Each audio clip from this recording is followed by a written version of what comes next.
Hello.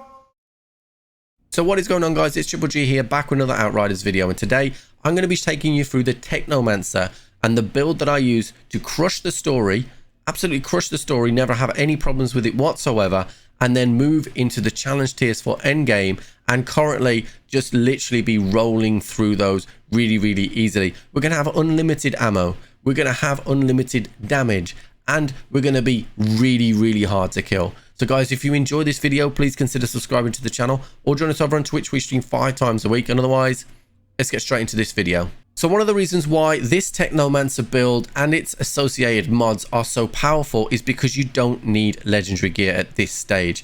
We have worked this all the way up to challenge tier 6 at day 1 without a single issue whatsoever, apart from maybe some janky aim from me. But in terms of the gear itself and how you obtain them, you can have these at blue and at purple versions, and you can keep this build. So let's start with the actual skills themselves. So in terms of skills, we are going to be using Cold Snap, Blighted Rounds, and Fixing Wave. Now, whilst these are all important, Blighted Rounds is going to be the absolute creme de la creme skill for this build. We are going to have Blighted Rounds 100% of the time. 100% of the time. So this is a critical skill. We're going to have Cold Snap for those times when we get overrun. That will just enable us to deal with the masses. And we're going to have Fixing Wave, which is going to be able to heal this. Let's move on to the skill tree then. So as you can see at the top, we've used the Pestilence skill tree. And when we've used the Pestilence skill tree, we have picked up a ton of critical hit damage, weapon damage, but most importantly, we are picking up assault rifle damage. Now, we want to buff our weapon and assault rifle damage as much as we want. This tree also buffs sniper damage, but it's not sniper damage that we want to buff at this stage for this particular build. And there's going to be some key reasons as to why we do that when we go over the mods. So as we said, we have buffed assault rifle damage. So it makes absolute sense that we use an assault rifle. LMGs, assault rifles, tactical rifles, and SMGs all classed as those assault rifle brackets, so we are going to be able to get bonus damage from those. So as you can see here, I have an LMG in place, and I have a fusion blast for the single target, and I have death chains for multiple enemies at the same time. Now here's the kicker with this build. Because we are using blighted rounds 100% of the time, we are going to hit toxic 100% of the time. And if we go back to our skill tree, every time toxic is afflicted on an enemy, vulnerability status is inflicted as well. So we're going to do an extra 25% damage to everybody, because we are going to hit one guy and it is going to hit multiple guys at the same time, and then afflict vulnerability on all of those. And with this particular weapon, we're going to chain from those enemies as well, meaning that we're going to get maximum amount of damage for what we're doing.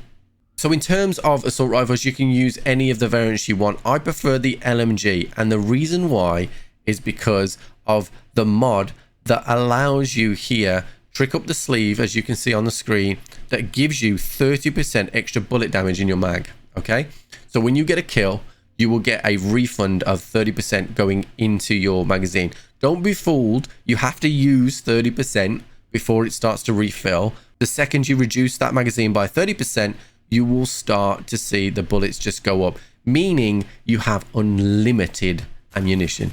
Like, I literally never picked up any ammo throughout the whole story. You just don't need it. So what that means is you have a ton of damage, because blighted damage does extra damage.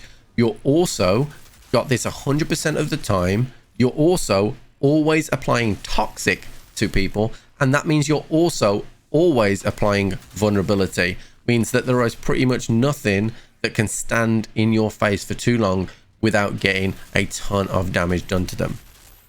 In terms of the boots, I have cold purification here. So we are using Cold Snap, and what this means is cold purification will remove any negative statuses, like, for example, you're on fire, you might be, toxined yourself or be made vulnerability yourself, and the critical bit, immunity. Okay, so you use Cold Snap and you immediately go immune. It's astronomically good. Astronomically good. It's so good, it's unbelievable. On the leg armor, I have spare magazine, so we're never going to run out of ammunition. Okay, we never will. If we're going from mob to mob to mob to mob, we will never ever reload because the magazine will just get refilled. However, if you have one single target boss, you aren't getting kill after kill after kill. So having spare mag here means that we get 2 blighted round magazines. Means that majority of the time, anything that's on an expedition is already dead by the time you get through your second magazine. There are some exceptions through the story where you can't do it in 2 magazines because their health pool is so high, but you just have to wait for that cooldown to come back. If we were just mobbing and we were part of a co-op team that had a true boss killer, we wouldn't necessarily need spare mag because we would just only use that magazine and we could swap it out for something else. But while you're soloing content, it's always better to have that spare mag there. In terms of the chest, I have the Mr. Fix-It. So we have a ton of damage already, but what we don't have is armor and resistance as much. So this enables us to get that whenever we're activating the skill, we are actually going to get more armor and resistance for 5 seconds. And then on the helmet, at the moment I have Painful Chill. This is something that you can swap around as you please.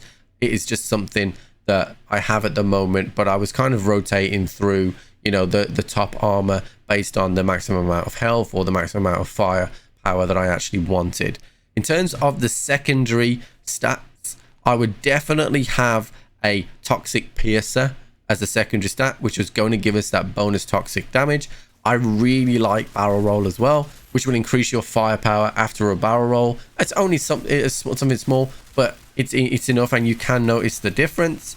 Then in terms of some other of the abilities here, at the moment we're not really at pure min-maxing endgame, so crit stack is really nice, but other than that, like, don't worry too much about the secondary mods. It's all about those first mods in maximizing the damage and synergies with this build. So there you have it, guys. This is the Technomancer build that I've been using on stream, and I've crushed all content so far. If you've enjoyed this video, please consider subscribing to the channel or join us over on Twitch. We stream 5 times a week, and otherwise I'll catch you on the flip.